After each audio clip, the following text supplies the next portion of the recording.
All right, there. Hey, Brendan, you getting ready to do this, bud? Let's roll. Let's get these old lappy tops out. All right. Well, they're up and running here. You got the latest software updates. We're all good. Yeah, I got the Audacity up and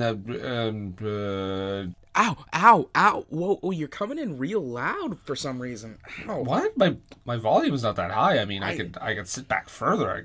Oh, it's. I don't know what my ear is kind of bleeding actually. Ow! Oh, you should get that looked at, Nathan. No, it's the volume on the earphone that just came in really loud all of a sudden. All right. Well, wait a second. What the hell is Audacity doing? It's why? Yeah, was it? You're an asshole. Nathan, Audacity just called me an asshole. I heard that's never happened before. I don't think it's translating the recording into like a. It's done at MP3. What kind of file format is that? 7HQTV? That doesn't make any sense at all. That's not viable on any platform. Oh my god, the second computer just caught on fire. Oh my god, get the fire extinguisher! Oh! Why is there only fire coming out of this? Which is really weird because it doesn't have any real mechanical innards at all. It's just a straightforward machine, but yet for some reason it's still taking control of itself. It's self-aware. Oh my god! The podcast is trying to kill us, Brendan. Wait, it can't do that! No, it can't. It can't do that because we made it. We made it.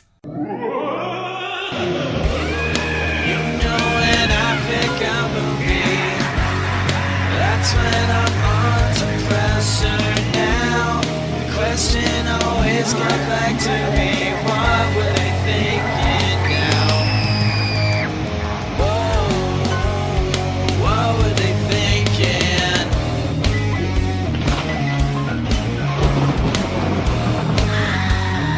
What were they thinking? Whew, well... We finally put that fire out. Yeah, it was odd that a fire extinguisher actually doesn't have any, electrical moving parts. It's just it's a lever and release, but for some reason it became self-aware as well. I was worried everything in my pocket was going to become self-aware. Right? I mean, the fork from the pizza the other day was sitting there. I could have just jumped up and bit us. Mm-hmm. And my scissors from the pizza, too, because I eat my pizza like Cobra. Of course. I mean, who doesn't? Right. He lives a sad life. Oh, this is a podcast called What Were They Thinking? It is. I'm Brendan. And I'm Nathan. Every week, of course, we talk to you about bad to questionable movies. And it wasn't that long ago that we talked about sort of something related to Stephen King. I mean, we talked about Pet Sematary 2 last week, which, not technically a Stephen King thing at all, but related. A sequel to a movie based on a Stephen King novel. So it's pretty close. Yep. Also, kind of 2 in a row where Stephen King is like, I don't want to talk about these. Well, at least we didn't do Lawnmower Man. Oh, boy. Well, that might have to come up at some point. Yeah. And we also have I talked about the works of the related author Stephen Kong before on one of our old mini episodes. Yes, Stephen Kong, King Stephen Kong. Right.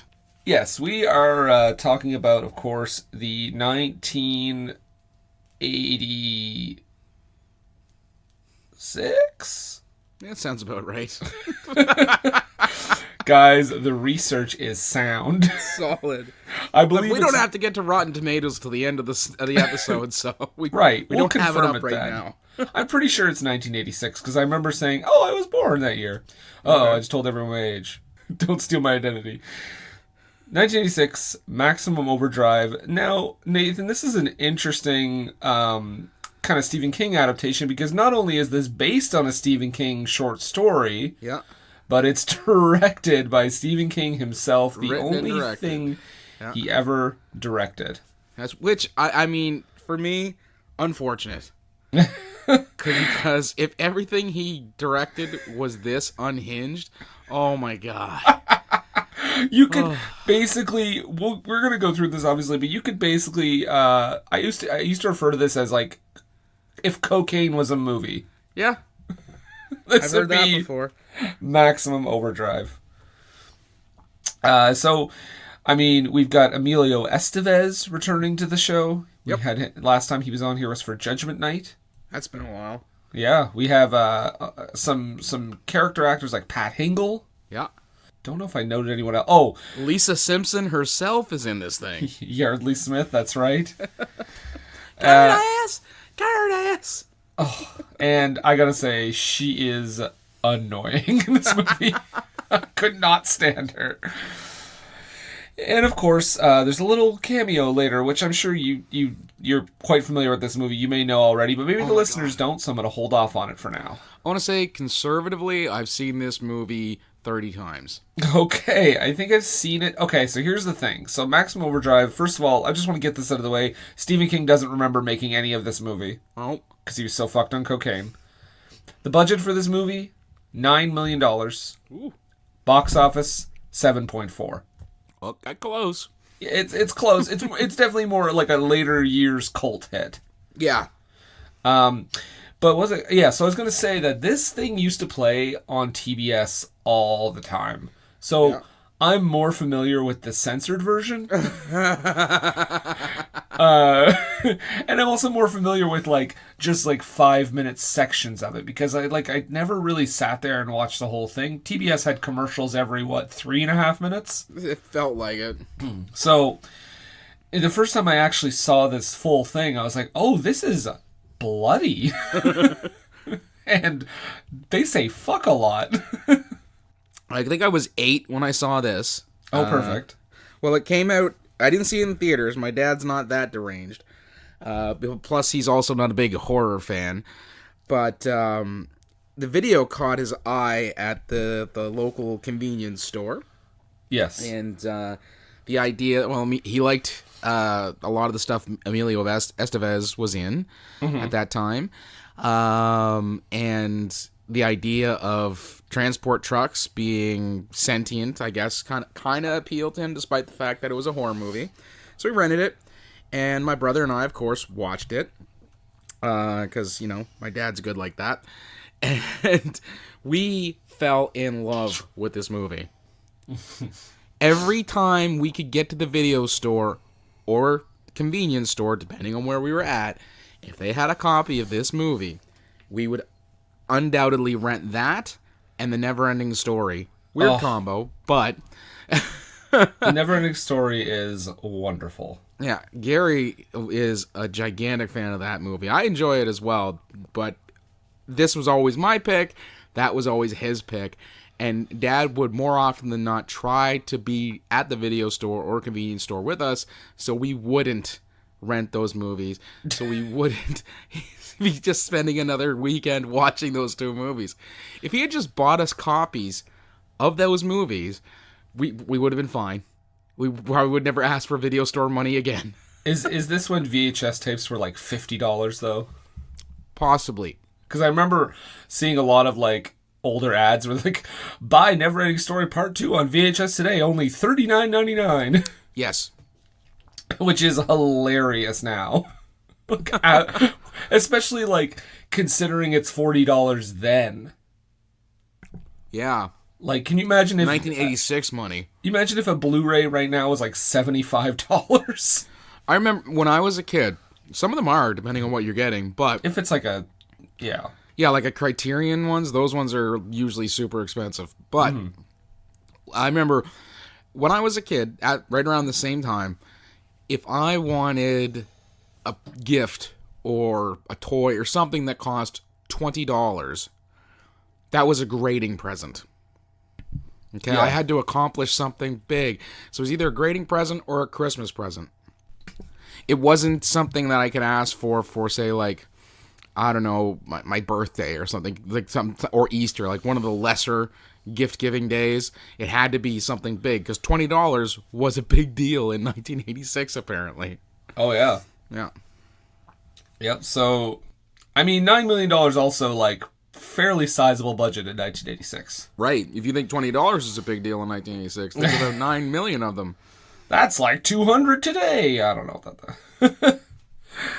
But this movie is entirely Well, actually, I'll let you tell us about this movie, Nathan. Okay, well, my affection and backstory for it aside, excuse me. We start off with the planet Earth being caught in the tail of a comet, the Rhea M comet, which causes a green glow about the Earth. This leads us to the speculation that this comet has some sort of weird aura to it that begins making all manners of vehicles and machines come to life. Now, we're going to get into the spotty logic of this well into the movie, because there are times where I was like, "That, come on, no, that doesn't have moving parts. It's not a machine like that. It's supposed to be electrical." But aside, the world starts going nuts as one of our characters goes into maximum overdrive, and a group of people end up trapped or holed up at the Dixie Boy truck stop in Wilmington, North Carolina, and they have to try to survive the onslaught of the assault from vehicles and other various machines and other things that don't have real moving parts, and try to they try to survive, and then of course they have to inevitably escape. And the idea is that they want to get to this island where there are no vehicles. Let's dive into the deepness of it. Who made who? Yes, we start off with a soundtrack by AC fucking DC. Yes! And when we say soundtrack by AC/DC, we mean like every bit of music in this movie is by AC/DC. Every bit. Not just like AC/DC songs, but they do the transitions. Yep. Every, like you all were the saying, incidentals. Yeah, like you were saying before we started recording, yeah, all the incidental stuff. Like, the soundtrack was entirely AC/DC. And I think that's what hooked my brother and I when we were kids, because our older cousins were, big into rock and roll and heavy metal. Mm-hmm. And we knew AC/DC was a cool band, at least by their standards. They are a cool band. But we were just kind of going along with our cousins, and we were like, oh, it's AC/DC. Oh, it's all AC/DC. It's throughout this movie. This is the greatest movie we've ever seen. So shit's going down right from the get-go, right? Just trucks are becoming self-aware. Well, it's not so much that... Well, first of all, we start by seeing, we get a cold shot open Wilmington, North Carolina, and the first thing that actually starts going rogue is a pixel board that's flashing the time and the temperature, fuck you, and then an ATM which calls Stephen King an asshole. Honey, this machine just called me an asshole. Come over here, sugar bubs. Oh yeah, that's right. So that's you get your director cameo right off the bat. You get your just like Hitchcock. Yeah, I was just to say your Hitchcockian cameo. Definitely exactly as subtle. If you're not paying attention, you will definitely miss him, just like the Hitchcock cameos. That's the thing. Like Hitchcock, like you said, he always went out of his way to do his best to blend into the background with his cameos. You see Stephen King, it's like, that's Stephen fucking King. Oh, his face is the entire screen. Yep. But even other movies that he's been in, like Pet Sematary, the original one, he is the minister at Gage's funeral. Oh yeah. No, it wasn't Gage's. Was it Gage's funeral, or was it the housemaid? I honestly don't remember. I know it was a funeral, and I know when he showed up, he might as well have been like, "Hey, it's me, kids, Stephen King." Right. But the thing is, like, it's not as egregious as this, where we're getting a full face shot of him. But every time you see him, you're like, "That's Stephen King." Like, he is unmistakable. And I mean, it's nice that he obviously he has an affection for his proliferation of literature. So much so that he wants to be involved as much as he can a lot of the times. Yeah. But unfortunately, because he's so unmistakable as Stephen King, it takes you out for just that half a second. Yeah, you're like, okay, so this wait, what? Stephen King? Oh, sweet, Stephen King. Oh, right, we're watching a movie. He's not Stephen King. He disappears into the role, is what you're saying. Yes. So, oh, goodness. We go from that to the opening with the theme song, essentially, for this movie, Who Made Who? Yeah. A drawbridge in Wilmington, North Carolina, becomes sentient and starts raising on its own. Yeah, it turns into a real disaster. Yes. Watermelon everywhere. A hippie-packed AC/DC van is destroyed. A dude falls through the crevasse into the waters.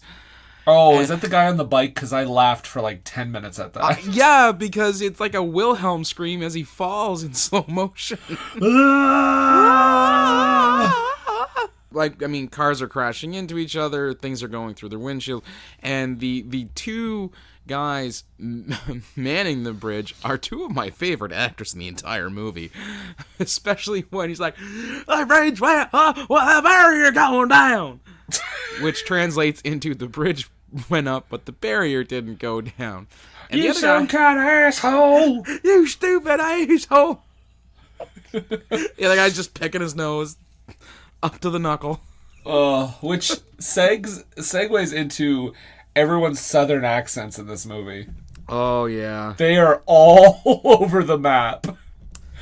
You have, like, people that are kind of, like, barely sort of Swayze-ing it a little bit, like next to kin. And then you have people that are like, well, gosh, start tooting, I'm a big You can't be referring to that Bible salesman, can you? Good Lord. Let's get to that. I wrote him down as like a character I feel like Joe Flaherty would play. Well, he is kind of dressed like Guy Caballero from SCTV. I think that's why I thought that. Yeah. Yeah.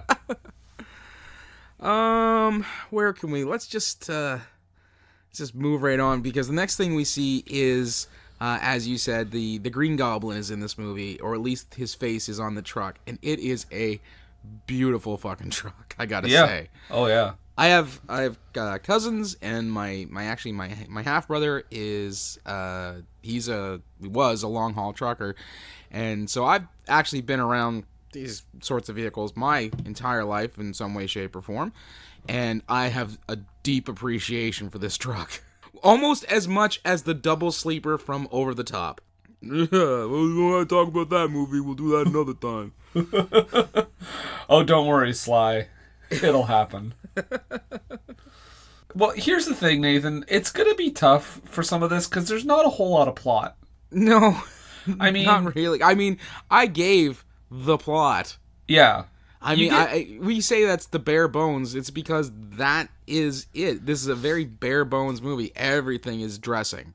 You kind of briefly see everybody in this diner, and then we get the greatest cameo in the history of cameos. Giancarlo Esposito, a.k.a. Gus from Breaking Bad. Is that him? That's him. No. Yeah. Oh my god. I didn't. He's the Yo Mama guy. He's the he's the guy in the arcade, yeah. Yeah, the one who looks at the pinball machine and goes, Yo Mama. Yep, that's him. And I think, based on... I wrote, the pinball machine didn't insult him in any way at all. Like, I feel that there should have been a shot there where one of the arcade machines was calling him names or saying he's a piece of shit or something. And Honey, then this arcade machine just called me an asshole. Right. But he would be like, Yo Mama. Machine. But I would like to put forth a theory here. Okay. Because, the other movie we did with him was Monkey Bone. Mm-hmm. And based on his fate in this movie, I would assume that after he passes away here, he becomes the devil thing from Monkey Bone. Morpheus, or whatever his name is. Yeah. Lord of Sleep. This will posit... I could posit a theory to you as well. There is a rumor, and I think Stephen King's actually confirmed it, that there is a longer cut of this movie Oh, boy. that he said he'd shown George Romero and it made Romero ill. Like, it was that, I don't know if it was that terrible or it was because it was that violent. So I posit to you that there is a scene where one of the video screens is, basically mouthing off and saying terrible things to Giancarlo Esposito, thus cueing him to say, "Yo, mama." I bet you he just, in a cocaine-fueled rage, accidentally cut it out. Possibly. And I want him specifically, Stephen King, to release that cut. I want to see that movie. I feel like it may be lost forever. I hope not. I hope he has it stored away in like a vault somewhere and we get it someday because I want to see it. He's going to release it in 100 years like that fucking John Malkovich movie. We are introduced to our body bag fillers for the most part and our hero played by Emilio Estevez. Who, again, is doing the Swayze thing. Yep. But, man... Sometimes. And it's not like he wouldn't go on to have other movies where he had to put on an accent. I don't feel he is as egregious as some people are. It's more of a Clancy Brown from Pet Sematary 2 where it's there, but then it just kind of disappears for a bit, and then it comes back, and it disappears for a bit. Hippity hop back and forth. He is a parolee working as a short order cook at the Dixie Boy. Yep. Mm-hmm. And his boss is Commissioner Gordon. A.k.a. Pat Hingle. Yes, the Tim Burton Commissioner Gordon. Right. And he basically wants to get a free hour of work out of Billy, a.k.a. Emilio Estevez. Yeah. Says, you want me to work 9 but only punch in for 8. And yeah, it's a shit deal, obviously. But it's not like he's saying, you want me to punch in for 5 days but work 6. Yeah, when he said that, I was like, oh, I mean, I guess that's a dick thing to do, but he's not the most evil person I've ever heard of. And I'm not saying that he should be doing it. However, he does kind of have him over a barrel. Because we're introduced right away the idea that Pat Hingle, his character, Mr. Hendershot, that's it, Hendershot, he is sketchy from the jump. Oh, yeah. We need to know that he is irredeemable, essentially. He's a straight-up villain, more so than the trucks. Well, because you need a villain that they can interact with and communicate directly with, not through Morse code, which comes later. We also learned that one of the other parolees' names is Gene Poole.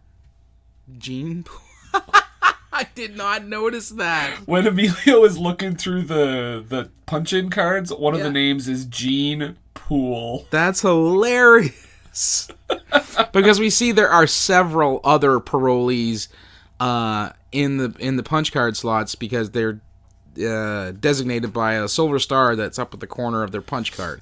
Yeah, that's how he gets cheap labor. And I mean, of course, like you said, it's cheap labor for him, and he can basically make them do whatever they want, or whatever he wants, rather, because if they don't, he'll report them to their parole officer.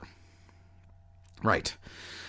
So then we cut, as you had said, Giancarlo. He's in the arcade when things kind of start going bananas in the Dixie Boy. Even before one of the better scenes comes up with the knife. But actually, these three things kind of all happen at about the same time because everything starts going nuts in the arcade. Duncan, one of the guys who pumps fuel there, he's out filling up the Green Goblin truck, and the diesel stops.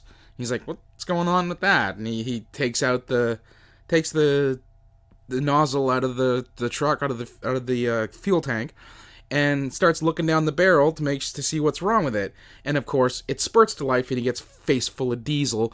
And they take him in to what is essentially going to be kind of the infirmary. That is just a room plastered wall to wall with hardcore pornography.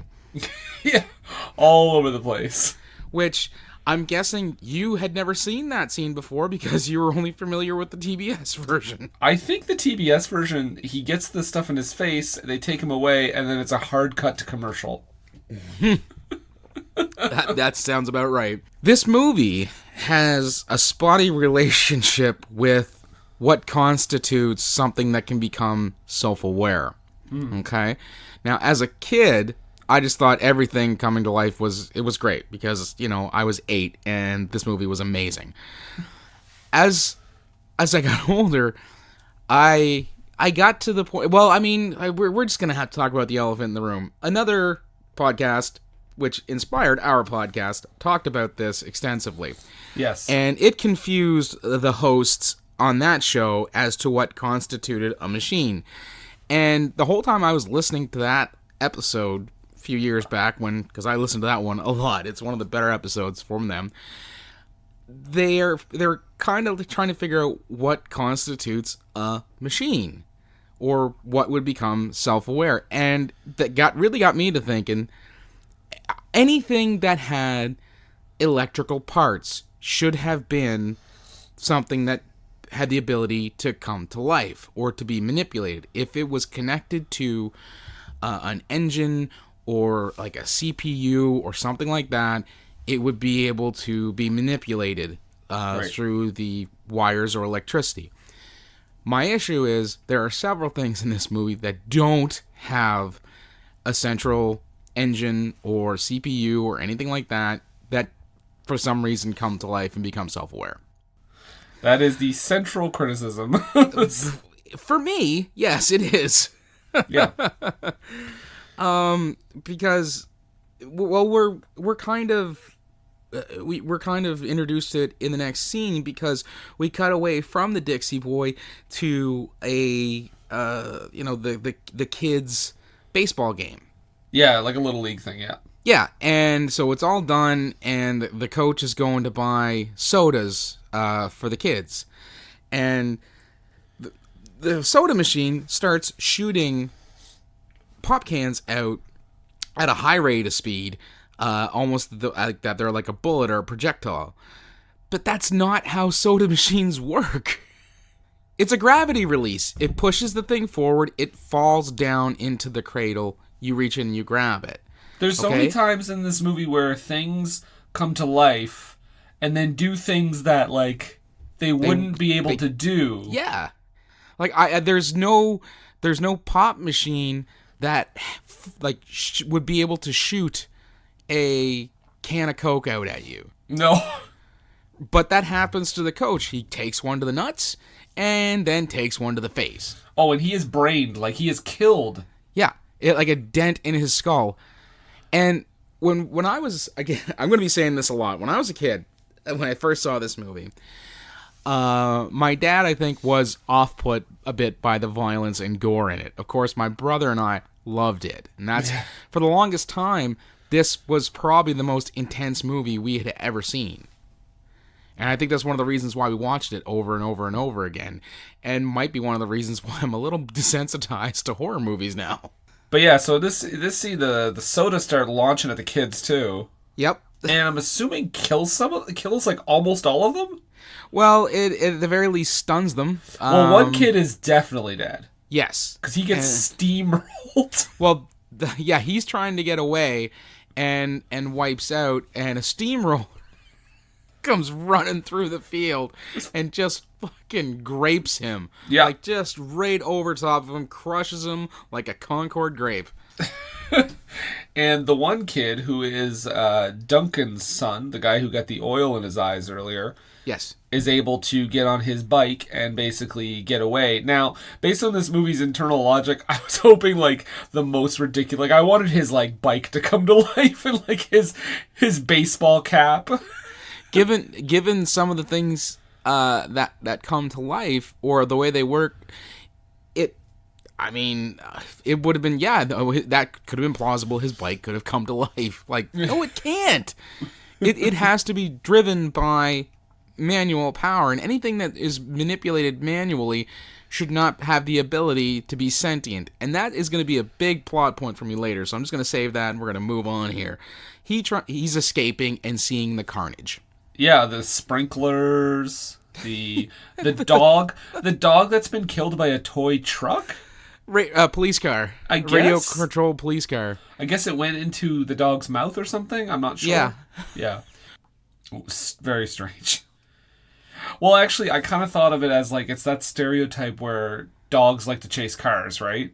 Right. So it's like the car got revenge or something. Right, and that's probably what coke-addled Stephen King was going for as well. Oh, no. Have I been doing cocaine?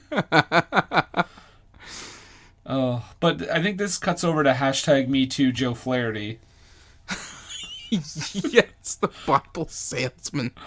And he's driving with, oh God, what's her name? Laura Harrington? Before we move on, we have to hashtag the last bunch of scenes, bud. #child murder, #dog murder. Yep. Okay. So yes, the most stereotypically southern of southern Bible salesmen. Oh, let me just feel up your leg. He almost had his hand in her vagina. Yes. Like he was very close. And she's obviously doesn't want anything to do with because he's really gross. He's really gross. She was just hitchhiking. Yeah. And she's trying to listen to the radio because the radio's warning people they don't know what's going on, but there have been reports of machines coming to life and hurting people. So if you're near a highway, get off the road. I wanted at least one scene where the car someone was driving became sentient. Right? Like, I was actually surprised that didn't happen. I'm like, wait, why are they all conveniently driving cars that haven't been affected? Yeah, because not only the Bible salesman, but also Kurt and Connie, which we'll meet a little later, they're driving a car, and they drive extensively. Yeah. So she tells him, if you touch me again, you'll be wiping your ass with a hook. Yep. I never heard no talk like that when I was a boy. They get to the diner first. Yeah. Because here's what happens. They get to the diner first, and because she forces him off the road. But next we meet Curtis and Connie, and Curtis is a fantastic perv. Pull over, Curtis. I gotta pay. Can I watch? No, you can't watch. I like watching girls pee. You know what though? That wasn't the weirdest sexual thing in this movie. We'll get to that later. No, it's certainly not. But that's actually a legitimate fetish. So I mean, it's not the weirdest. Yeah, it's weird that it's introduced at all though. Fair, I don't know why. We know why. There's a little cocaine. white powder. Yes, exactly. Anything that you're like, why would somebody do that? Just tell yourself, right? Bolivian marching powder. They pull over to the first truck stop or gas station they find. And this one is just, it's got a couple of dead guys and there's nobody there. And this is where they're accosted by a truck. Now, again, they have been driving this whole time. Right. They escape being murdered by the truck by jumping into their car and driving off in their car. Yeah. The car has not, even though there are a couple of vehicles around them that have come to life and killed, their car has not been affected yet for some reason. Exactly. And you can't you can't even say like, oh, well, maybe it's just the trucks for vehicles, but but everything else is coming to life too. Like, yeah, like you said, like sprinklers, inexplicably vending machines. Yep. So, I mean, it's not a situation where, yeah, it's just only trucks. So, I think it's just like, I think Brent can explain it best, actually, why the cars don't come to life when they're driving them. Plot! Yeah. Well, not just that, Brent. Cocaine. Good impression. Thank you. Flawless. Emilio goes out. He's checking out the interior of the truck to see if somebody was driving the truck when it came to life and killed Duncan, because, they still haven't fully grasped the idea that machines are sentient. Right. And a beautiful luscious interior inside that truck. I gotta say, I've seen apartments that don't look as nice. Yeah, like where I used to live. Very much. I didn't want to say it. You said it, not me. Well, what are you gonna do? There's nothing. You can't. Sometimes you can't polish a turd. You know what I mean? They tried with this movie. They tried and tried. Is this where the weird romance starts? Yes, because she gets his attention. He climbs out of the Green Goblin truck that has a little, for some reason, a Jack in the Box with the Green Goblin in it. This is the girl that was getting Me Too'd, by the way. Yes. Like you said, Laura Harrington. I think so. Yeah. Harrington. They're sitting there talking, and the mirrors on that truck are not motorized. Oh, did the mirrors move? I didn't even catch that. The mirror moves to look at them like the truck needs to see with its mirror, which is weird. Cocaine. Well, some people say that the eyes are the mirror of the soul. But the mirrors are the eyes of the truck. So there we go. That's the often forgotten second part of that quote. we solved it. Yeah. So the mirror moves for some reason. Cocaine. Yeah. But it's not a motorized mirror, and it shouldn't be. Like, I know power mirrors have been a thing for quite some time, but I don't know if they were a thing on as big rigs at that time. I doubt it. So we'll leave that maybe as questionable, but there is other stuff later on that is there's no question that thing is not motorized. Right. So yeah, well no, she comes right up to him and they start their conversation, and one of the first things she says to him is like you're a hero, and I'm like, what? Well, they have as they're walking away, they have that ADR conversation. Oh yeah. Yeah. Where she says like, you are some kind of hero or something like that. What are you talking about? She's like, you're kind of cute or whatever. Yeah. It's like the weirdest like meet cute ever. Yes. We cut back to the kid's name's not Billy, because that's Emilio Estevez's character's name. I just called him the kid. Well, we cut back to the kid, and he is driving around, and he's seeing some carnage. Huh? Because there's cars that have killed people? We see a lady who's been strangled by her power windows, which, fine. Part of the electrical. A Walkman has somehow killed a person by turning the music up so loud that their ears bleed and they bleed to death. Mm-hmm. Like, why couldn't the dude just whip the Walkman off and be like, "Oh, done with that. It's malfunctioning. I'm not putting it back on." Those are the old style headphones that you couldn't take off till the song was done. Oh, right. But the next one is one of the most egregious ignoring of what would constitute something that should be able to come to life, in that a woman is strangled by her hairdryer with the cord wrapped around her neck. Yeah. The cord is not motorized. There's no moving parts in it. Like, if the hairdryer had turned up super high and went in her mouth, then maybe. Maybe, but again, the only thing that hairdryer would be able to do is turn its heat up or maybe explode next to her head while she was using it. Yeah. It's the only way that hairdryer could have hurt her directly. Possibly indirectly by setting her house on fire, but that's not what happened. She's strangled by the cord. And we get our killer lawnmower, which takes us back to The Happening. It's like The Happening, but on a real small scale. Nobody is flattened, unfortunately. Right. It's just some dude is run down by it. Yeah. So this is how we get to see all that stuff. This is when Duncan wants to go out, but they want to stop him because he's got that double vision. Jeez.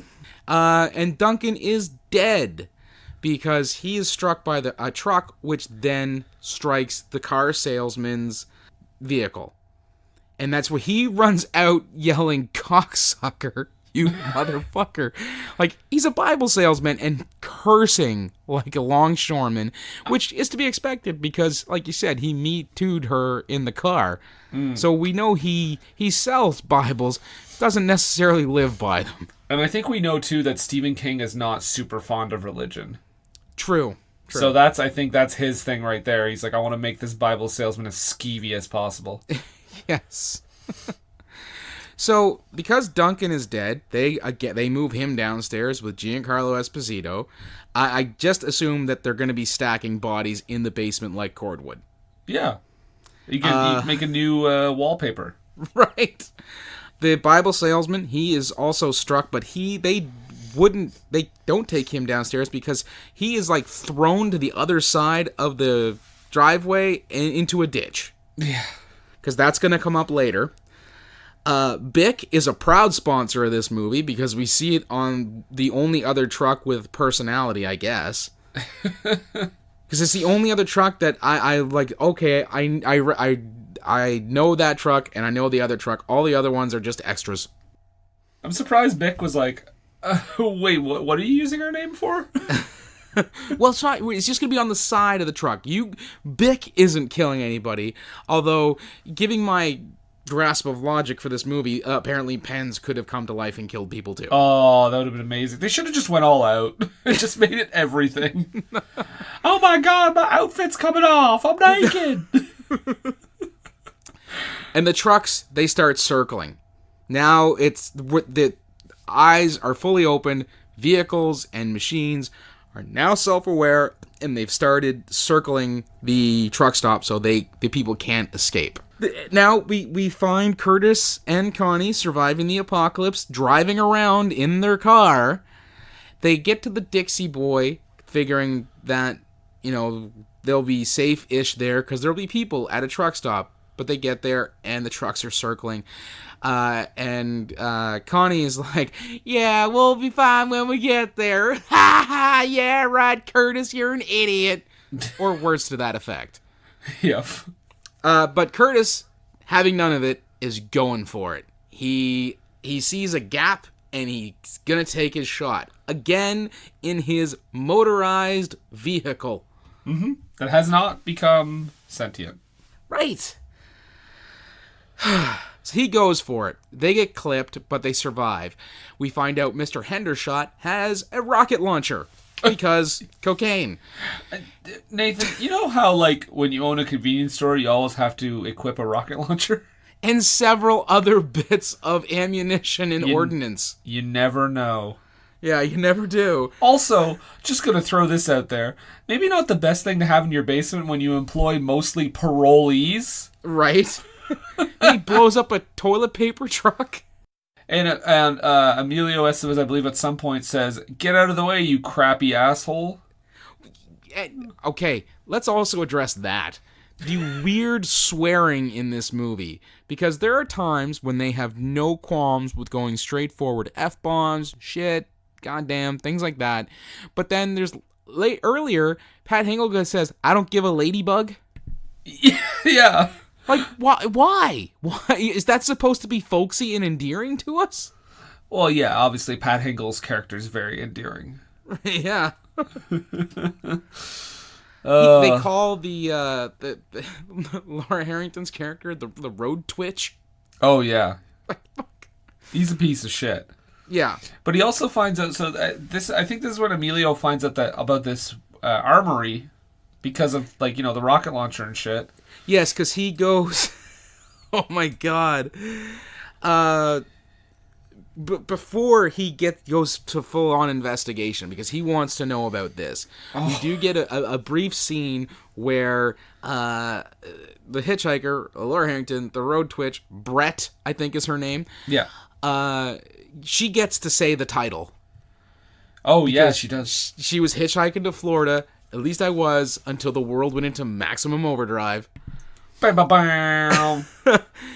We know she's got a straight razor. Yep. And he's like, "Don't stick. If I put my arm around you, are you gonna stick me with that thing? I can't stick you with a straight razor. Yeah, you can put your arm around me. Okay."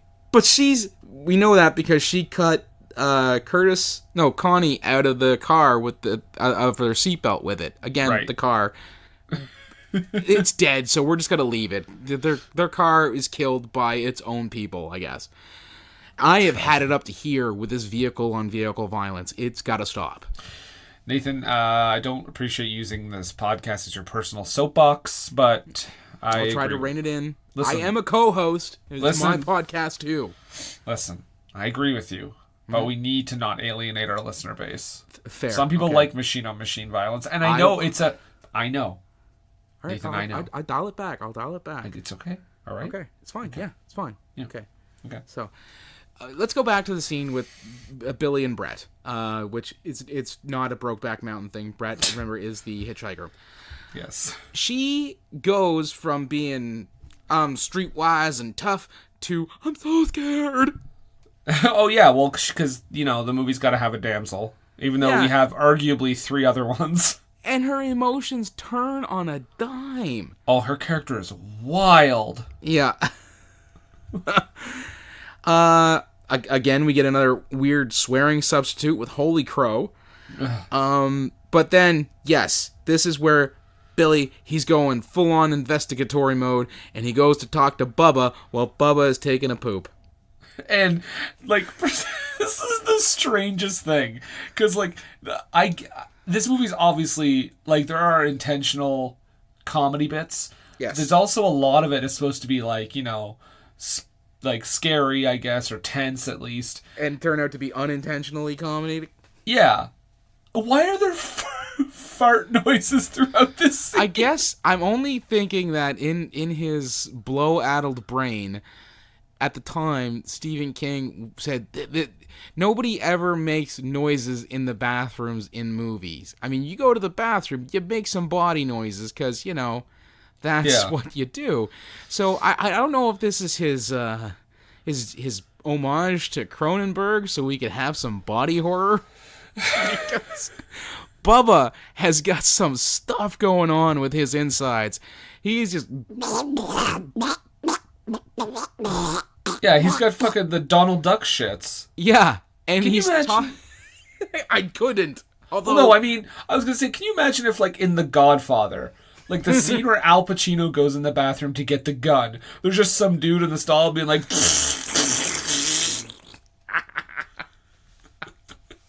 it certainly would take away from the gravitas of the moment. The tension is broken just a tad.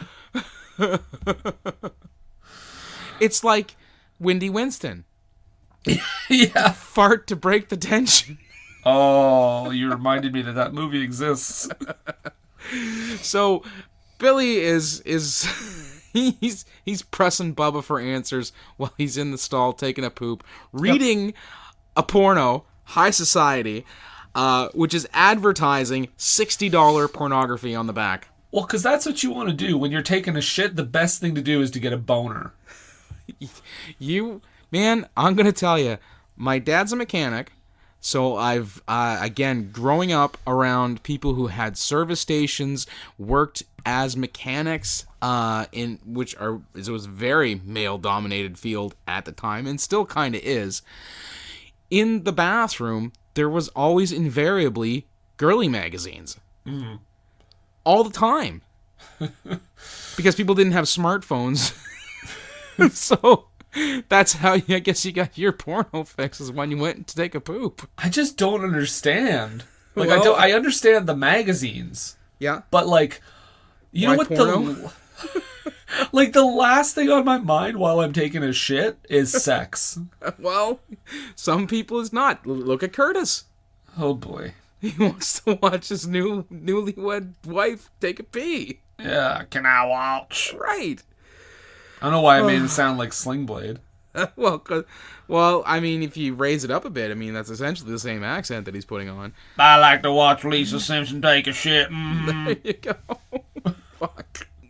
Before we do get Billy's backstory from Mr. Hendershot, where she explains why Billy was on parole, or is on parole, because he robbed a grocery store and was arrested red-handed by the cops, basically saying, you think he's smart, he's an idiot. He is no mastermind, that's for sure. Right. He got arrested trying to rob a Piggly Wiggly. Because he relays what's going on downstairs with all the other stuff, like the he got machine guns and stuff, because he comes down and finds them down in his armory, gives his backstory for Billy for some reason because of exposition, and then goes up the stairs. Bubba, I told you to keep out of them keys. Yes, and it leads us to, oh my god, one of the best / worst lines in the movie. What? You sure do make love like a hero. Yes. So, which I'm like, okay, sure, I guess that's a thing you can say. No, I have the note right next to it. No one talks like that. Well, that's all her lines are just like about Emilio being a hero, and I'm like, he has barely done anything. Also, that's not even the weirdest part about this sex scene, Nathan, and I think you know what I'm talking about. Well, do expound for our listeners. So while they're laying there, I'm assuming post-coitus, Yes. he decides to rub his fingers on her forehead and then licks them. Yep. Gross. Well, different strokes to rule the world. He's like, I just want to taste your forehead sweat. It's the weirdest, like, addition to that scene. Like, when he was, like, rubbing her head, I'm like, what? Gross. Blech. But again, I don't think it's the weirdest sex thing in the movie. I think the otter is that Curtis clearly has a bathroom fetish. Yeah, I mean, I guess maybe that would have been weird if we saw it. And that Joey, a.k.a. Bubba, likes to crank one out while he poops. So we've got two bathroom fetishists in this movie, and you think him licking a bead of sweat off of his finger from her is weird? Yeah, it's disgusting. I Okay, hate it. that's disgusting, but, we'll give a pass to the people who like... No, I'm not giving that a pass either. I'm just saying... It's not the weirdest, that's what I'm saying. Yeah, I don't know. It's not the grossest.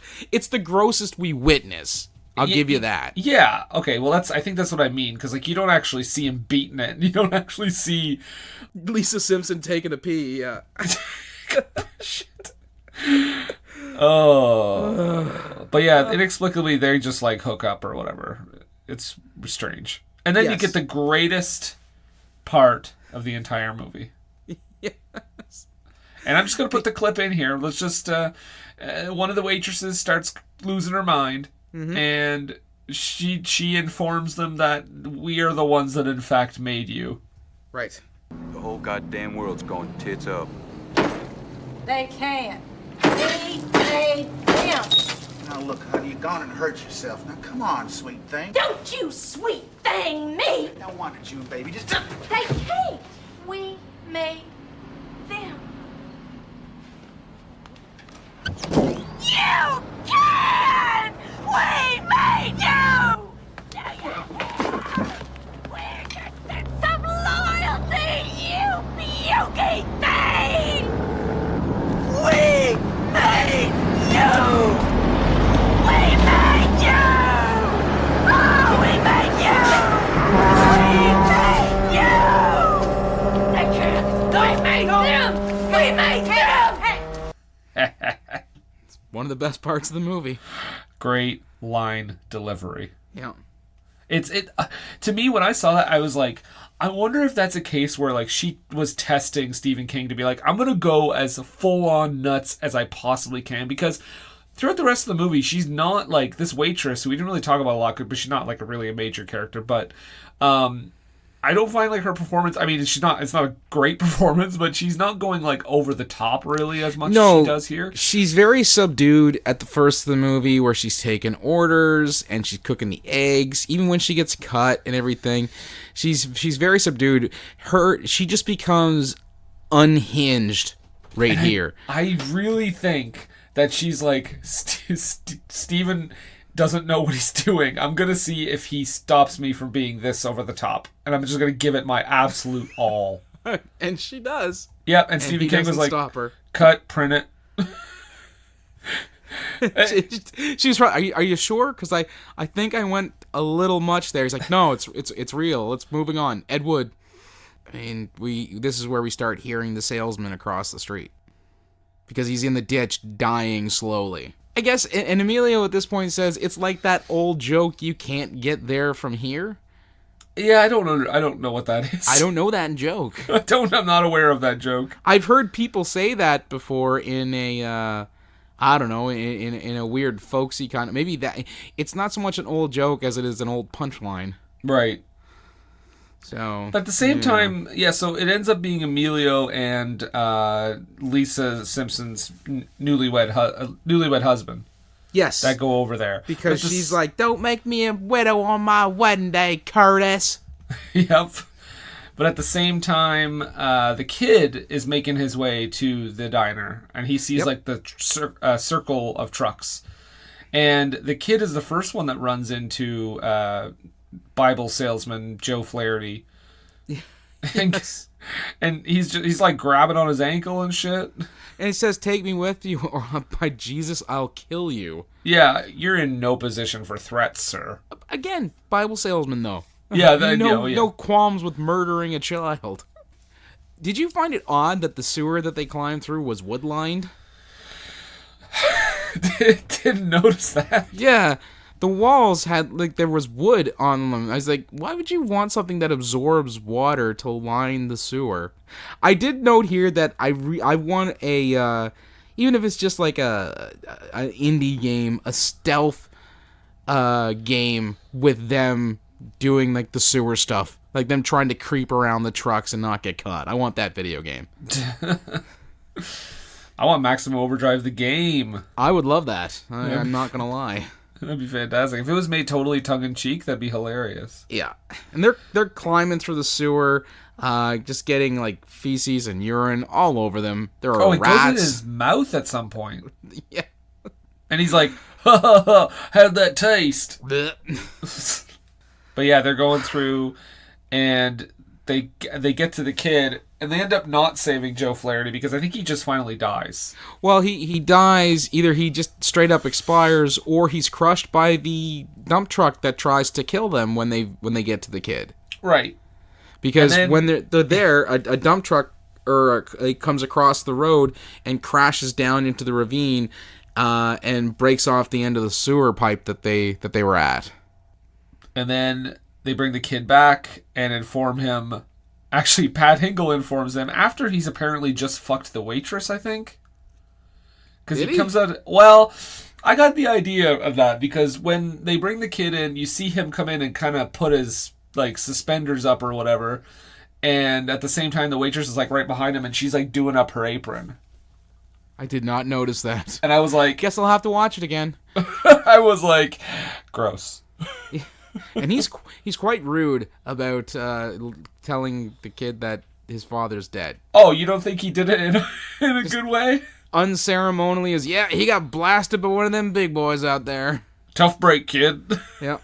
With all that, now comes one of my biggest sticking points for this movie. Because other vehicles are now coming to the Dixie Boy. So somehow they're communicating long shot with these other vehicles. One of them is a mobile machine gun turret, or a machine gunner. Basically, it's a platform with the machine gun on a swivel attached to it. It's a military vehicle. Yeah. Okay? Now, the vehicle part of it that moves the platform, I'm totally fine with that being maximum overdrive. Okay? So that can move and get around. The gun on top, though, has to be manipulated by hand. It has to be moved by hand. There's no electrical part in that gun that would make it fire on its own or move on its own. Yeah, you literally need a human hand to press the trigger. Yes. And to move it around, to swivel it on its base, because it does that a few times too. Right. Like, it points the gun at people and things. by itself, which it wouldn't be able to do. Nope, but it does lay waste to the diner. It does, because Mr. Hendershot and... Is shot. Yeah, and Steve? Just a skeevy guy, I think, maybe. I just wrote down green shirt guy died. Okay. So and he dies hilariously. Just kind of stumbles back and sits down slowly. Yeah. And then this triggers a part 2 of "We Made You." Whoa, yes. So she is even dumber at this point because she goes outside and yells at the gun and just gets fucking lit up. And then as she's dying, shoots off a rocket because she had one of the rocket launchers in her hand. Oh, right. She didn't get to shoot it. Actually, the reason why I know that is because my note here is it's Miller time for Wanda. Because not only is she retired or now resting in peace, she also destroys a Miller beer truck. Oh, what a monster. Well, it's Miller, so. I mean, I guess. It was beer, so I got sad. Not for Miller. I mean, they'll make a ton of it. Like, That's they probably true. made 12 or 15 batches just in the runtime that took us to watch the movie. I was gonna say, you imagine, like, stupidly they actually put beer in the truck for that shot? We're Miller, we don't give a fuck. Because it takes nothing for us to make our crappy beer. There's an American Express joke in here somewhere. Yes, there is, because this is when they start communicating, the trucks or the vehicles do, through Morse code. Oh my god! Because the military vehicle knows Morse code. And the kid is the only one that knows Morse code. Well, because he's a Boy Scout, Yeah. so he knows it. It essentially breaks down to "Feed me, Seymour," and so Billy, thinking, okay, this might actually win us some favors in regards to these vehicles if we actually, help them out. Maybe they'll stop trying to murder us. Figures out they want gas. Yep. And so the machines turn the power back on because they had shut the power off earlier after they blew up a jukebox. And he says, well, I sure hope they didn't forget their American Express. But for some reason, Brett, the road twitch, as we said earlier, makes a reference to Neville Chamberlain giving in to the Nazis. Does she? Yes. Holy she says, shit. if you do that, it's this like Neville Chamberlain giving in to the Nazis. That is some subtle political commentary. Right. So this is what they're just basically, they're giving them gas. Like, all these trucks are coming from all over the place. And, again, because cocaine, Emilio Estevez is explaining to the Green Goblin that he has the best shit on the East Coast. Fine, uncut, and pure. I'm like, oh my god, so diesel is cocaine for trucks, apparently. Is this whole movie a drug metaphor? There's a big possibility. Are the trucks junkies? Dare I say, trunkies? And this is all about a bunch of junkies hovering around, I don't know, a clinic, being like, hook us up! y'all got any more of that diesel? Scratching like there's no tomorrow. Just marks all over their arms. Yeah, or, tires. Yeah. So we get our fueling montage, which, of course, they would be called track marks, too! and scene. Yeah. So fuel montage, go ahead. Which is, of course, backed by our lovely studio band, AC/DC. Yes. I believe it's Hell's Bells is the song. Man, I love the soundtrack. I own the soundtrack for this on cassette tape. Like, yeah, if you like AC/DC, I mean, you'll like the soundtrack. So, in the book, this scene with them fueling and there's a line of trucks up the highway, that is the final shot in the short story. Oh, that would have been We a don't great get- ending. Right? Because it just leaves you in this world where, the trucks are probably going to take over, and it's just futility. They're going to be slaves to feed the trucks. I know we've given Stephen King a lot of shit, and and this is definitely Cocaine the movie, but do you think possibly that's a studio move? You mean like keeping the truck going, keeping the movie going? Yeah, and having like a tied up resolution. No, because Stephen King, he has this thing where he'll do a story or an idea, and he'll write it and put out something, a short story or a novel, what have you, but then he'll revisit that idea almost to an exact degree, but change it or push it further so there's more, the story goes further. And I think that's what happened here, is that he didn't want to end it. He wanted it to keep going, to see them keep fighting. Oh, okay. It's not, I don't think it's so much of a studio thing, because if the studio had been meddling, I don't think this movie would have got made. It's probably... I think there's parts where they would have been like, he does not know what he's doing. We need to put an end to this before we lose even more money. What we need to do is get an all-star celebrity cast to voice these trucks. Oh my god, I'm like a Mack truck, it's crazy. Hello, I'm the Green Goblin truck here, and I'm going to kill everyone. And it makes no sense why I'm here, because I would have been a baby at the time, but I'm this truck over here. What the fuck was that? I don't know, Seth Rogen. Oh, okay. He was 4 years old, but that was his voice. They keep going, because this is not the end of the movie. There's a part where they run out of gas. Yeah. And they're like, we're out. We have none left. And a fuel truck pulls up to put more fuel that's in this tank into the tanks for the gas station.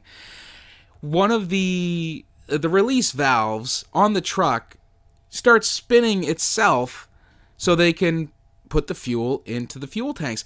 That valve wheel is not motorized. It is not attached to anything electrical, and therefore should not be turning on its own. And then this is also where Emilio is like, all right, I got a plan.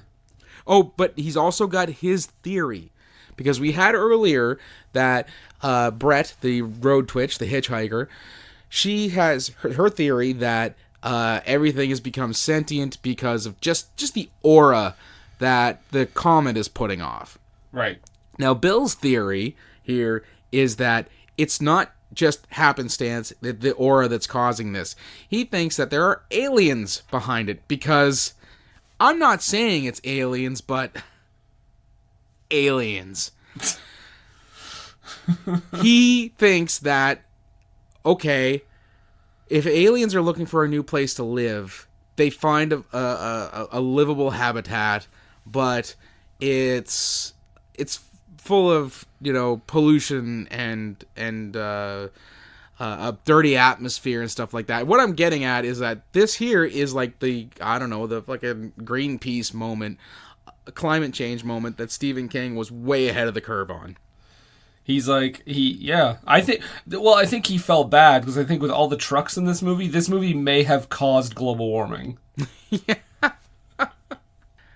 So Bill's theory is that the aliens are controlling all of the machinery to kill all the people who are causing the pollution, so that the aliens can have a new world to live in. Mm-hmm. A whole new world. A new fantastic point of view. No one to tell us where. I messed up. Don't you dare close your eyes. Thanks, you saved it. And scene. This is where Bill has you right. He has his plan. Now that he's had his theory, he's got a plan. And he gets a grenade from Mr. Hendershot's stash. Mm-hmm. And he goes outside to talk to one of the guys who is is fueling one of the trucks. And when the gun starts following as they're having a conversation, he's like, now, this is a human talk. Nothing you would understand. Nothing you would understand. But the gun should not be able to move and track them, as I've said before. No, it shouldn't. No. But Bill says, when I say run, you run. And the guy's like, huh? What? And rather than explaining it again to him, because there was a lot of complexity to those instructions, when I say run, you run. Yeah. He pulls the pin on the grenade, throws it onto the platform where the gun is, and then he spins the turret so it can't get a steady shot on anything, and it's just spinning and spinning and spinning. Right. Do you know why he was able to just spin that turret? Because there's no machine parts that are keeping it locked in place. I love this movie, but it's so frustrating sometimes. While that explosion is taking place too, everybody else is crawling through the sewer tunnel. Yes, because we failed to mention that's the part where Bill explained that the trucks, if they tried to come in, they would crash into the basement and be stuck. But there's no reason that the machine gun guy couldn't call in planes to just napalm the place. And that's why they decide to go along with the fueling, because if they don't, they know that there is a way for that thing to kill him. So that's why he takes the gun out first, because one, it's a gun, and two, it possibly could communicate with planes that have napalm. Right. Right. So the trucks do just that. They crash through the diner. Yes, they go And full-on kamikaze. Explosions happen. We think that it got everyone, but the Green Goblin truck got away. Mm-hmm. And I think this is one of my favorite things. So everybody's like kind of scurrying away and trying to make it to a boat. Yes, because he wants to get to the marina. Yeah. Just spoiler alert, sailboats do have engines on them for backup. So it won't be. So it'll totally become sentient and just kill them. Right. Which would have been a great ending. But they see a plane crashed into a school bus for some reason. Yeah. And they think they're hiding, but a fucking Whataburger or McDonald's drive-through machine comes to life and starts saying, "Humans here, humans here, humans here." Also, no, because drive-through windows don't have automated voices. Right. They have to have somebody on the other end speaking into a microphone. That was my biggest egregious one. I was like, okay, come on. That's not even a thing that they normally do. Right. But the kid lays waste to it. Yeah, he doesn't. He's like, this is for my dad. And that maybe he feels that he's hurting the machines in some way, but I noted that drive-through box did nothing to his father. Yeah. It's like killing. You know what? It's kind of racist. A little bit. He's blaming all machines for one machine's actions. Yeah, that's the very definition of racism. That kid is not woke at all. Your prejudice is showing.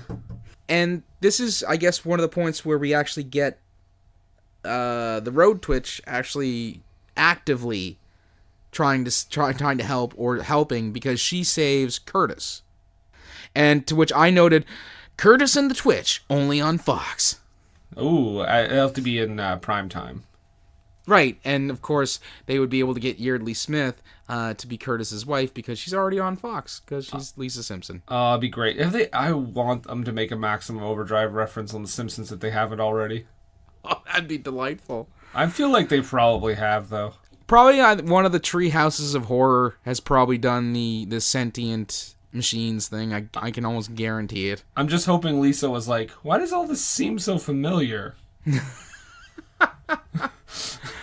We do get one last body bag filler. We know that it's fine for him to die because he's scummy, because he sees some poor woman dead hanging out of a car with a giant ring on her finger, and he wants to steal it because I guess he figures if this all blows over, we're just gonna go back to the the regular world economy, and I can pawn this thing for a ton of money. Yep. And then the craziest thing is that as he's standing there looking at it, a big rig truck, Green Goblin, sneaks up on him. Yes. Like, he doesn't hear...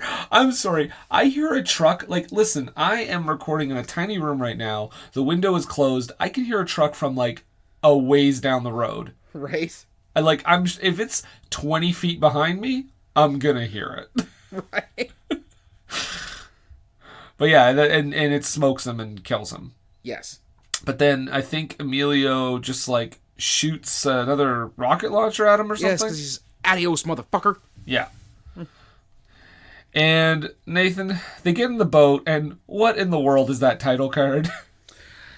Okay, so the title card, which is our parting shot, except for some ADR with Curtis and Connie, it explains to us that a weather satellite with nuclear capabilities destroyed a Russian weather satellite. It was it said a Russian weather satellite, and weather satellite was in quotes. Yes, with nuclear capabilities, destroyed a UFO. And the Earth passed through the comet's tail as planned, and the Dixie Boy survivors are still survivors. It's the craziest title card. And of course we get, Curtis, I get seasick, Curtis! I think I'm gonna whoops my cookies. Yeah. So, yeah, because, so I guess the alien theory and the comet theory are right? I guess. It's the strangest thing, he throws it's a tandem of the two. Yeah, he just throws in, an anti-communist message at the end. Because he's like, the Russian weather satellite, quote-unquote, which we all know to be a nuclear weapon, just so happened to use its nuclear weapon somehow and blow up a UFO. And which essentially means we were saved by the commies. Yeah, but I think there's a snarkiness to it, too. And then it ends with, shook me all night long. Yes. And actually, because of the title card, my parting note on that title card is, what caused what? What caused what? Thank you. Yeah, I don't know. I don't think that gives us an answer for anything. The delightful sequel song to Who Made Who? What caused what? What caused what? Yeah, I was just I still don't understand why all of this happened, but I'm not angry. No? So, Nathan, I'm gonna... This is gonna be a pretty obvious question, but would you recommend Maximum Overdrive? 1000%. Yeah. I would say, if you're looking for... it's one of those quintessential, hilarious, quote-unquote, bad movies. Cult movies, you know what I mean? I feel like this is on the list with, different movies, but it's on the list with The Room and maybe Masters of the Universe. I'm trying to think of the Masters of the Universe is definitely in that situation. Yeah, The Room, Masters of the Universe. Anything 80s and maybe early 90s with Steven Seagal. Mm-hmm. Just about anything with Schwarzenegger, excluding Terminator from this era. Yes. Most of Stallone's catalog. What are you trying to say about Cobra? That it is a fucking amazing. Love that movie. Oh. Again, one that I saw far too young. Oh, God. And this movie, it absolutely belongs in it. This movie was an integral part of my childhood, so much so that when I watched it for the podcast, I was like, oh, Cheyenne, come watch a movie with Dad. Did she also enjoy it? She absolutely did. All right, there you go. And it was great because she she grasped the concept of machines coming to life far sooner than the people in the movie did. Like, she was like, I know what's going on. Well, on that note, we're going to take a brief break, and we will be right back. What were they thinking? What Were They Thinking is brought to you by HostGator. HostGator is a leading provider of shared, reseller, VPS, and dedicated hosting solutions. Award-winning support is available 24/7, 365 days a year via phone, email, and live chat. Discover why over 9 million websites trust HostGator. Use the coupon code SCHLOCK for 25% off your first purchase. That's SCHLOCK, SCHLOCK, for 25% off your first purchase. What Were They Thinking is brought to you today by GameItAll.com. Whether it's video game news, the latest in music, or movie reviews, GameItAll.com is your one-stop shop for all nerdy talk. What were they thinking?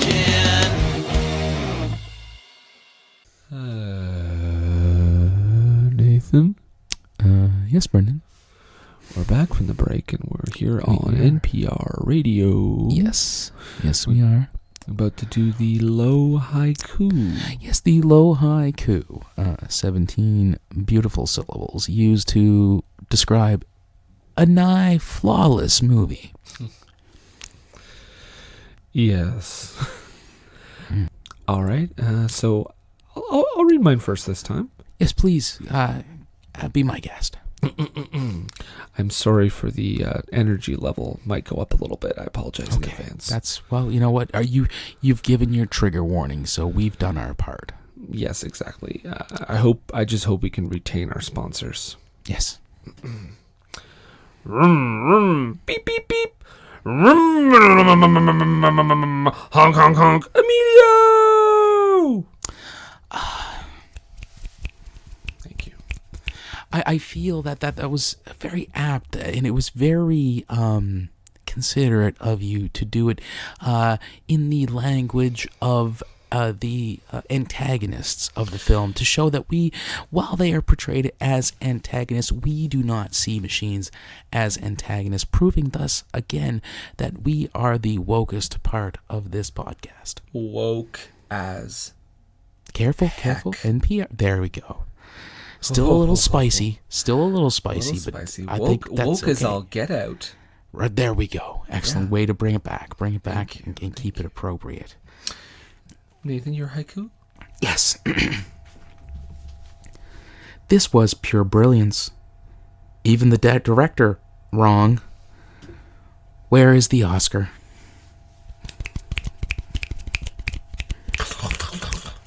Thank you, Gauss. Thank you. Always welcome to make an appearance on the show, Gauss. Yes.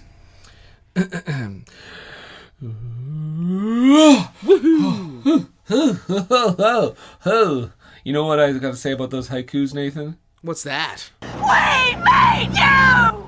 But now, we go to the point of the show where we look at the other side of the critique, because what do we always say?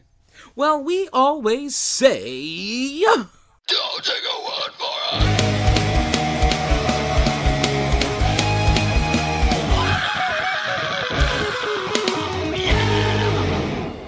That's right.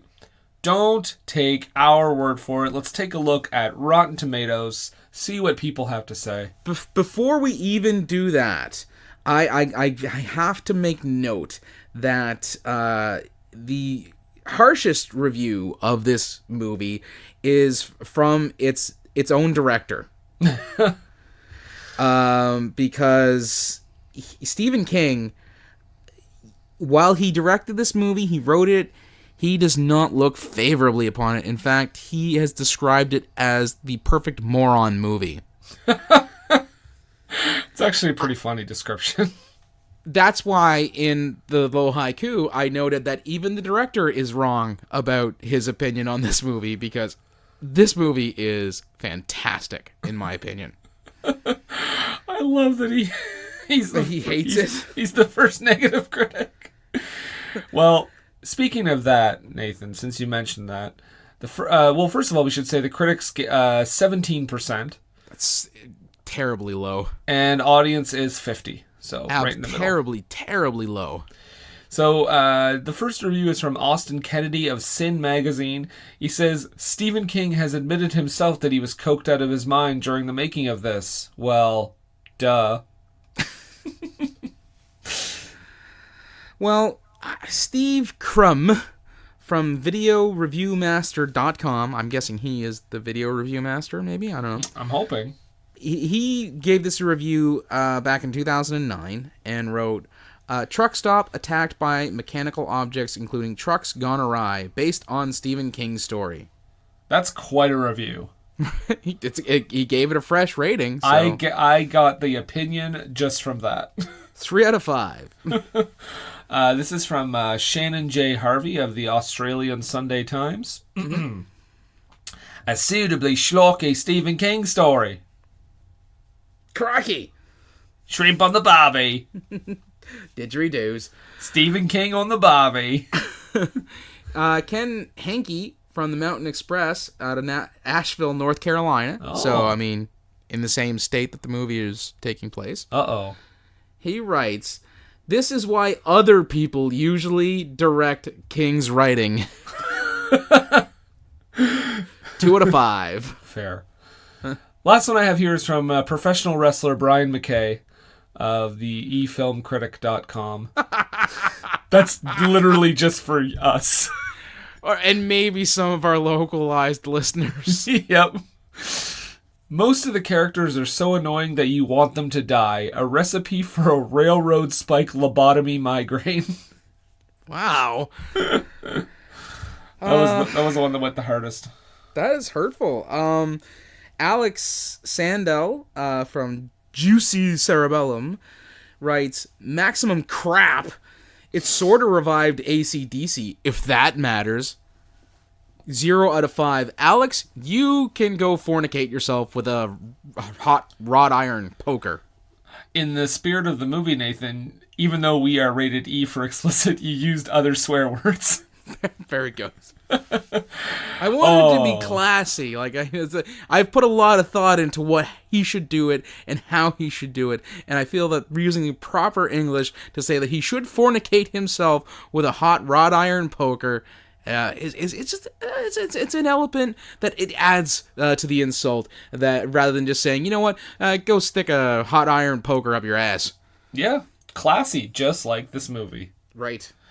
So let's go to the audience reviews. Yes, let's. The criminally low 50% rating. Well, all my reviews I pulled were, except for one, were 5-star reviews. Okay. Jake C gives it 2.5 stars. And he says it's like watching a barely sentient train wreck fueled as much by uncut pure cocaine as the movie is by uncut pure diesel. Thus alluding to the fact that diesel is, again, cocaine. Theory is sound. Yeah. Horrific R gave it 1.5. With Stephen King both being the writer and director, I didn't know what to expect from this film. It's not good. Hardly passes as decent, to be honest, with an AC/DC only soundtrack and a rather unsuspenseful and plain setting. This film starts out dry and ends dry. There's some intriguing kills, but no real scares, and I found myself with no attachment to any of the characters. This could have potentially been a fun movie to watch with a group of friends, but I feel it even fails at that with its excess of dry dialogue. Not a fan of this film. Not much at all. Wait a second. Okay, disliking the movie aside, whatever, but dry dialogue? Not in the least. This dialogue is the fucking most insane dialogue I've ever heard. Yes, it has some intriguing dialogue choices, that's for sure. And not a party movie? Are you kidding me? I have several times watched this with friends just because they have uttered the phrase, "I've never seen that." There you go. That's an open invitation. It's one of the few movies where I become that guy. Not so much that, oh my god, dude, you gotta see it. No, I become that guy and that we're watching it right now. This next one is a 5-star review. I don't have a name, so I guess they're anonymous. Emilio Estevez versus killer trucks in the desert with giant guns and AC/DC blaring the whole time. Hell yeah! This movie is perfect for everyone who thought that Tremors was too sophisticated. In the desert? That's what it says. They're in North Carolina. Yeah, well, take it up with Anonymous. All right. Jacob B. Okay. 2 stars. Maximum Overdrive is a brutal and gory film that has its moments, but ultimately prefers to rely on shock value, and as the movie progresses, starts becoming progressively more boring. False. The result, one of the most infamous films of the 80s, which makes it easy to see why Stephen King never directed another movie again. Do not agree with that. I wouldn't. That's the one thing that came up twice now. I would never say it was boring. That's for sure. Goddamn right. So, I've actually only got one more here, but it's a 5-star review, and it's from Altered E, and he or she says, the only thing sadder than Stephen King squandering any creative talent he had in this cocaine-fueled semi-pile-up taken movie form is that the director of photography lost an eye while filming it, and lost his career as a result. Yep. Having never read the source material and blissfully unaware of the lives ruined by this flick, I had an absolute blast watching it. There's no explanation for any of the plot, no character development whatsoever, and generally no plot whatsoever. Just a lot of stupid characters dying. 5 stars. I'd forgotten all the unsafe working conditions around this movie. That does not surprise me. It was the lawnmower blade. A piece like broke off and caught the guy in the eye. Can you imagine being like, I was a cinematographer and then Maximum Overdrive ended my career? Oh, like you were an actor in it and you couldn't get work anymore? No, I was blinded. I was blinded by the mower blade that broke. Blinded by the blade. There you go. Erwin F. This is my last one. Okay. I give it 4 stars. Simply awesome popcorn flick. Story by Stephen King. Songs by AC/DC. Nuff said. And goddamn right, Erwin. Goddamn right. Yeah, so those are the reviews, folks. And before we go any further, we should give a little hint as to what is coming up next week. So, Nathan, hit us up. Well, it is the 5th Thursday. Halloween! Right. And being October, not only is it Halloween for us here in Canada, not only is it Thanksgiving month for us here in Canada, but it is also the 1-year anniversary of the legalization of marijuana. So, our next movie, A Small Screen Shameful, will actually hold 2 of those 3 things close to heart, Halloween and cannabis. Ladies and gentlemen, are you ready for your hint? Yeah? Those blood-sucking bastards. There you have it. And again, of course, before we go any further from that, would your friend Montrose Monkington like to come in and say a few words? Yes, of course. Okay. Hello, it's good friend Montrose Monkington III here, and just before I get going, I just want to bring something to your attention, chaps. Those 2 Eastern European fellows that do the cleaning up around here, they were giving me a bit of problem. Just want to let you know, so just to keep an eye on them. Is there anything we should talk to them about? Or? Well, just, they didn't seem very receptive to me being in the studio. So one of them said it was because I didn't have shoes.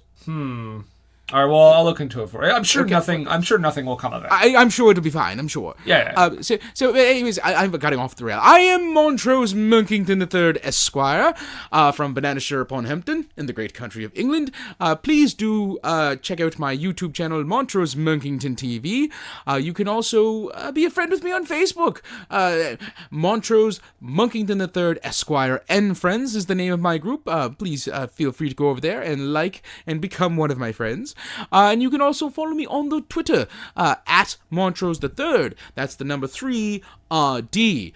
Thank you, or later. I don't know where to go. That's just my signature line. So thank you, more later. I do keep an eye on those Eastern European fellows. They do seem to be sketchy, if you will. Okay, well, I mean, yeah, I'll keep an eye out for you, Montrose. Thank you, more later. I do appreciate. Don't steal my signature line there, Brendan. All right, well, I'll see you later. All right. Good day to you, gentlemen. All right, good day. Good day. Okay, good day. Yes, good day. Thanks. So long. Yep. Farewell. See ya. Auf Wiedersehen. Good night. Adios. To you. And you. And you. And you. And you. Wow. He just danced on out of here. We made you! He's gone. He's out singing the songs from the Sound of Music. So he really does love the musicals, that Montrose. I mean, he's British, so right. It was weird they mentioned that the thing about Milos and Borscht. I mean, we did nothing but good. You know, I mean, aside from the shoes thing. Yeah, but I mean, everyone has their quirks. I mean, look at Curtis. Yeah. And Joey / Bubba. Exactly. I'm sure it'll be fine, Nathan. And Emilio Estevez with his bead sweat tasting thing. I'm sure they'll be fine. I'm sure. Yeah. Nothing will come of it. Nothing will come of that. No, not at all. But I would like to say that if you want to follow us on social media, you can. You can find us on Facebook. Just search for What Were They Thinking. You can find us on Twitter and Instagram at WWTT Podcast. You can find us on all the podcatchers like Podbean, Apple Podcasts, Spotify, Stitcher, all that good stuff. Find us on Patreon, patreon.com/WWTT Podcast, and you can also find us on Redbubble and TeePublic. And that is that. So, that is that. Having said all that, I do have questions for you. Yeah, questions for me. But I would like to translate it so it's it properly fits our episode more. All right.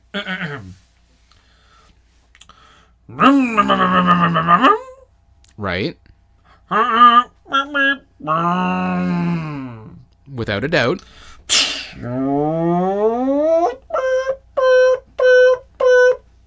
Well, yes, I mean, but that we explained that.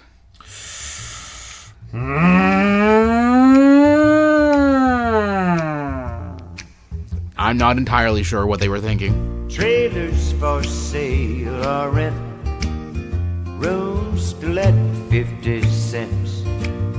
No phone, no pool, no pets. Ain't got no cigarettes, but 2 hours of pushing broom buys an 8 or 12 4-bedroom. I'm a man of means, by no means king of the road. 3rd boxcar, midnight train, destination Bangor, Maine. Whoa, worn out suit and shoes. I don't pay no union dues. I smoke old stogies I have found. Short, but not too big around. I'm a man of means, by no means king of the road. It's time, let's check our cue, baby. Pair it with a couple brews, baby. We love good movies. We love the bad ones too. So we watch them all and pass their lessons on to you. Oh yeah.